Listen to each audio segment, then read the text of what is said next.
Last night, the committee convened. 4 men and, of course, one very important canine. But this just wasn't any gathering. It was the dog's birthday. Cake, candles, party hats, the whole 9 yards. And yet, instead of enjoying a peaceful celebration, we found ourselves shuffling through endless spreadsheets of finalized international squads, desperately trying to stay awake during the most boring break in football.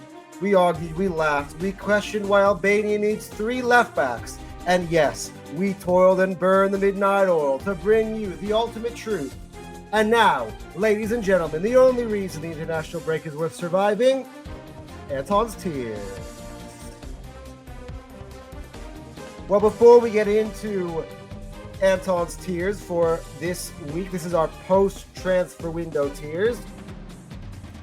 I'm just gonna do, a service announcement. Make sure you are hitting the like button on this video. Make sure you're subscribing to Hotsport. Yeah, look, we've had to survive through the international break. It's not even over yet. We've got international games going on tomorrow, and then finally the teams can return back to their squads.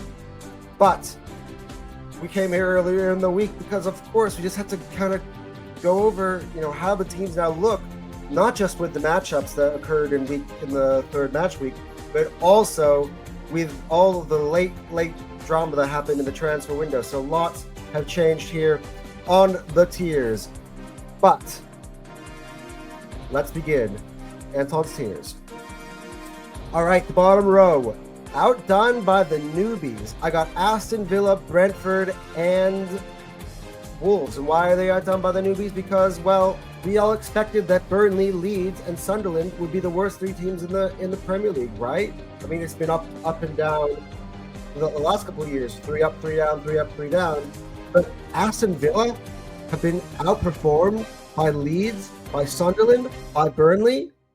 Aston Villa is the only side in the Premier League that has failed to register a goal for the first 3 weeks of the season. Now, they did add Jadon Sancho and Harvey Elliott on the deadline day, so hopefully that will help change their fortunes, especially in attack. But again, I mean, those are throwaways from really Liverpool and Manchester United, respectively. So how are Villa going to respond? They got to react. But at the moment, regardless of how talented the squad might be, their performances are so bad. They're rock bottom. 0 goals through 3 matches. They're at the bottom of the tiers. And then, of course, you got Brentford and you got Wolves. Like, firstly, they both got shredded, as we said, every single week over the summer, thanks to the transfer window, mainly because of Manchester United. But yeah, they have 2 of the weakest squads now in the league. Now, Wolves also have lost 3 in a row. They're the only side in the Premier League to yet register a point.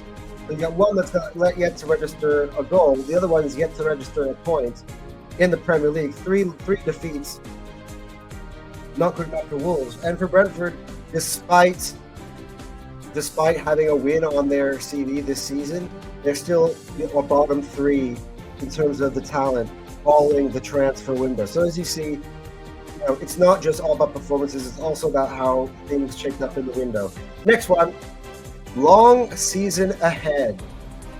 Yikes. See, for me, it just feels like for these 3 teams, it's just going to be a real struggle throughout the whole year. Now, they might survive, but it's going to be hard. It's going to be a slog. Like, it's been a mixed bag. Like, look at Fulham, for instance, right? They got themselves a last-minute equalizer at Brighton, last-minute equalizer against Manchester United, and then they just got so unlucky with the refereeing decisions against Chelsea. Everything went against them. All the VAR decisions went in Chelsea's favor. It just seems like one of those seasons for Fulham where every game is going to be just a slog. For Leeds, again, mixed bag. Like, first game against Everton at home, win. Like, Everton, who've actually since then have proved that they're a pretty decent side this season, couldn't beat Leeds at Ellen Road. Then they go get destroyed by Arsenal. Then in the third match week, they have a draw against Newcastle, like, at home. So it's been a mixed bag for Leeds. They haven't quite been able to get their consistency together. And as long as it's a mixed bag, as long as every result is just unpredictable like that, it's going to be a long season for Leeds, especially a team that's getting used to playing in the league again. I think they've got enough talent, by the way, to survive. It's going to be a long season. And then there's Burnley, who is probably the worst side talent-wise in the league. But they've been getting along there. They got wins. They got wins against Sunderland, and they almost pulled out of a draw at Old Trafford. If it wasn't for the penalty at the end that went in Manchester United's favour, Burnley could have gotten there. They're scrapping. They're doing a lot better than I thought they would at this early point in the season. So therefore, I'd lift them out of that bottom tier, but they're still slightly just above that, and that second to bottom tier. But again, it's going to be a long season full of just basically having to be the underdog in every single game and scrap and play doggedly, and they're never going to be able to probably have the type of opponents where they can express themselves fully offensively, because they're going to be always the underdog throughout the season. Next up, don't count them out yet. Yes, I'm talking about West Ham. Everyone was writing West Ham's eulogies recently, were they not? Like, after they get destroyed by Chelsea and they got destroyed the week before against Sunderland, and everyone was thinking, wow, West Ham. Like, I had West Ham as easily the worst team in the league. I said that a week ago. But, things have changed. All of a sudden, Nottingham Forest went in there. A lot of people on their betting were like, oh, I thought that Nottingham Forest is the banker of the week. And West Ham were like, not quite yet, right? And I think they've also done some good business at the end of the transfer window. They managed to get Igor away from Crystal Palace, and actually almost kind of blocked the Gahey deal as well in that way. So they've had a bit of shuffle at the back. Emerson left as well in the last couple of days of the window. So did Agard, yeah. So yeah, a bit of a shuffle, but all of a sudden, by the way, Mateus Fernandes, who joined them from Southampton, has been a revelation, I think, and really changes that midfield as well. They're able to grab hold of Lucas Paquetá. Look, David Moyes is a good manager. Not David Moyes. It's Graham Potter is a good manager. He was a good manager for this type of level side, really bright. It's going to take time. They're starting to try to figure it out. Good response suddenly, but don't count them out yet. I think this team is probably a top 12 side in terms of talent. That win hopefully gets that monkey off their back, and they can start really focusing on the rest of the season ahead. Next up, fork in the road. Now, what I mean by fork in the road is, and this, by the way, goes through both ways for both of these sides, right? So you choose one path or choose the other path. These teams' seasons can go in two completely different directions from this point on. Either they're going to start shooting up and putting the performances. I would say teams like Newcastle, Brighton, Nottingham Forest could be in that sort of category. Either they could absolutely start shooting up in terms of their results and getting better up towards the league. Newcastle, finally, they brought in two strikers, Voldemara and Johan Visa. And Isak, by the way, is gone. So at least that drama is out of the way. I think they're weaker overall as a team. But are they going to let Isak's departure kind of continue on what's been on so far this season? Because Newcastle fans, as much as you think that you are in amongst the big boys, you've yet to register a win so far in this 2025-2026 season. So they get to go, and they're going to host Wolves, who are at the bottom three tiers of who's in the bottom tier, right? They need to get a victory against Wolves this weekend, right? And I think that can shoot them up. But at the moment, so far, I can't put them any higher than this because they've yet to register victory in the league. Nottingham Forest started off the season well, and then all of a sudden, they lost to West Ham, and now the manager, Nuno Espirito Santo, has been sacked. In fact, moments before recording this, we actually had the news that they have now appointed Ange Postecoglou as the new manager of Nottingham Forest. So again, it's a fork in the road. Does switching the manager, is that going to impact the way the team plays? We're talking about two very different ways of playing football in terms of Nuno Espirito Santo and Ange Postecoglou. So are they going to be learning a new system on the fly? Is Ange going to kind of be doing with what he can, with what he has? Because he's got a very specific gung-ho sort of style of football. Is that going to affect them? Is that going to make them more susceptible on the break.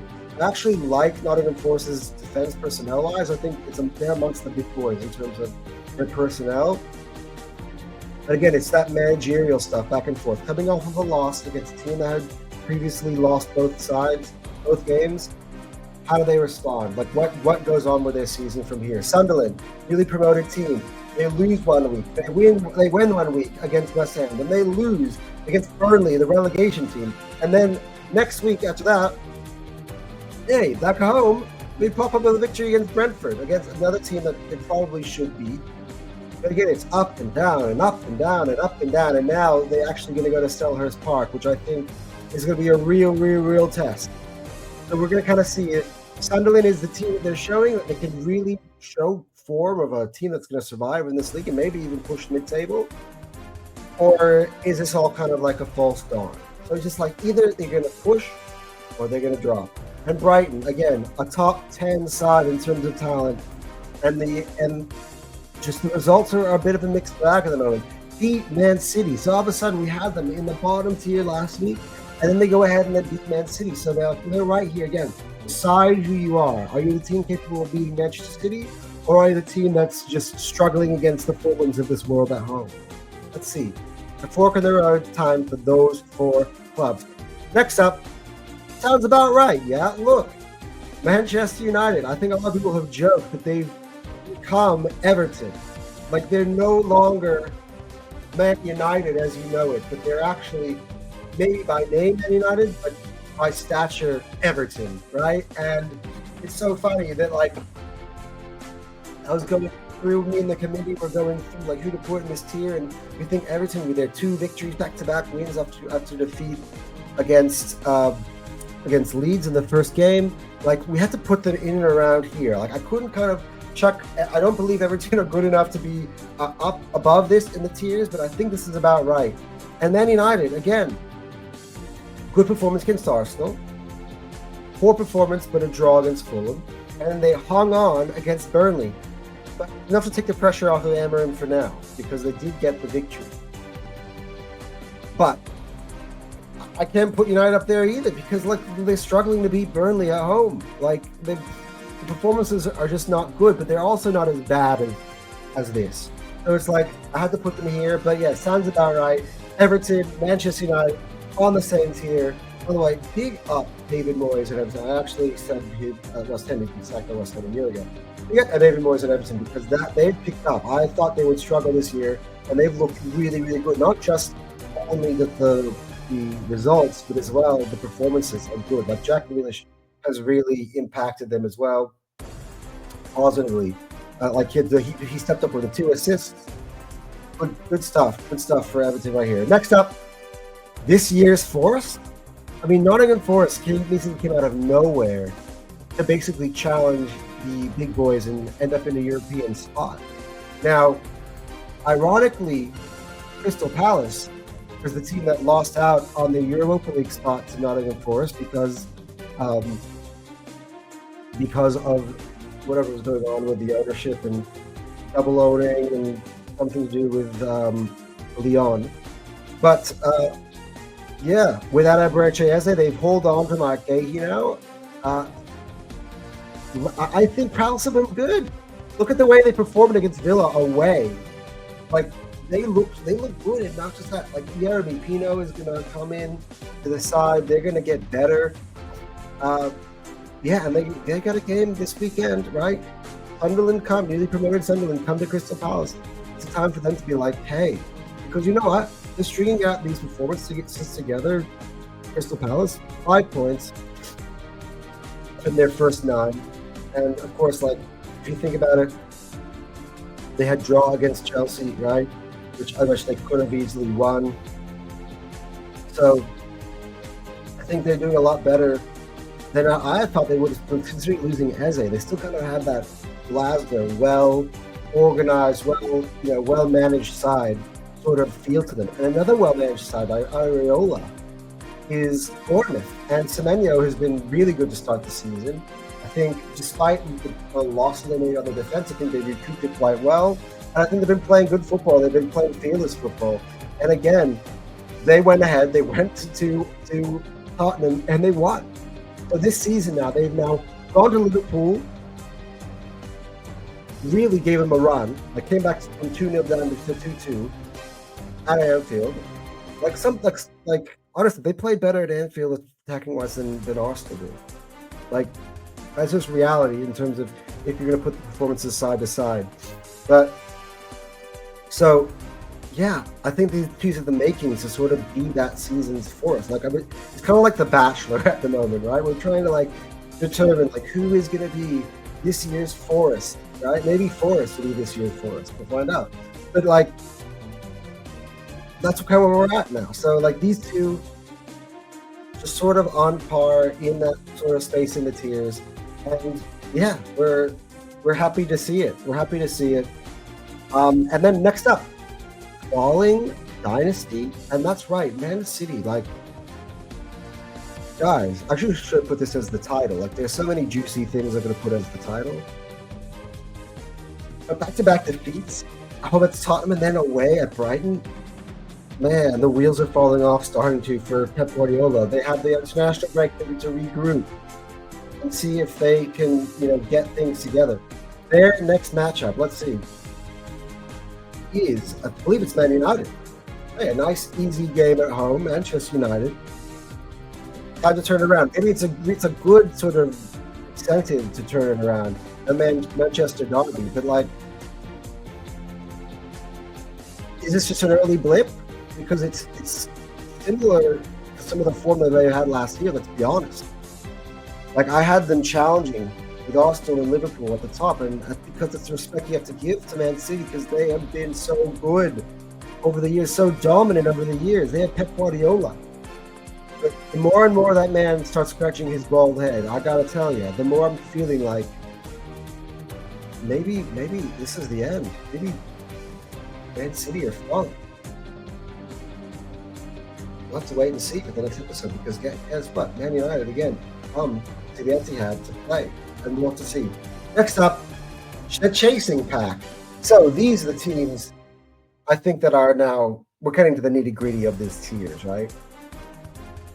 And these are sort of the teams that you feel, okay, through 30 weeks now, they are pushing. They got some good results here. Chelsea, while not really being tested in terms of great teams yet, the way they played against West Ham, the way they played against Fulham, although Fulham they're a bit lucky in circumstances, the ball was still there. And João Pedro is getting off to a really good start in his Chelsea career. I like the squads both of these teams have assembled.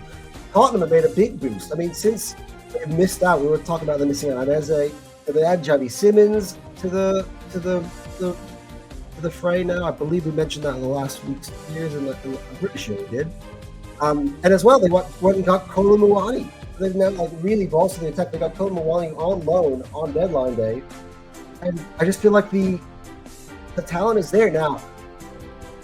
They could have been higher up these tiers, but yes, they are coming off of a defeat to Bournemouth. But I just think since then, they haven't really gotten all their aces together. I'm trying to be fair to a lot of these teams, especially because the window is going on, and so they made some good acquisitions late.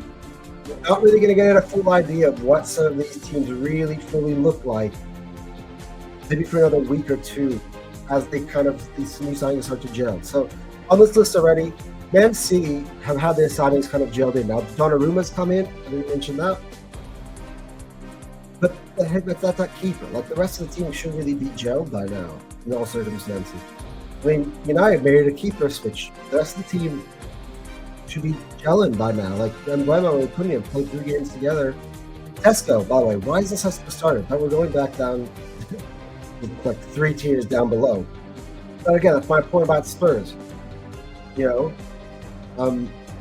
Muani, Javi Simmons. Javi Simmons hasn't played a lick yet for Tottenham yet.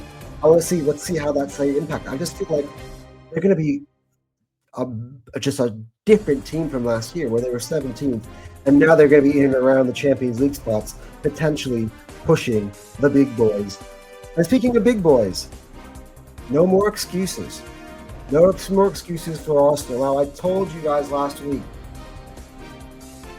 that I put both Arsenal and Liverpool at the top of the tiers, and whoever won got to be top. So what you put Liverpool and welcome them champions-elect to the top of the stage, but we'll get to that in a second.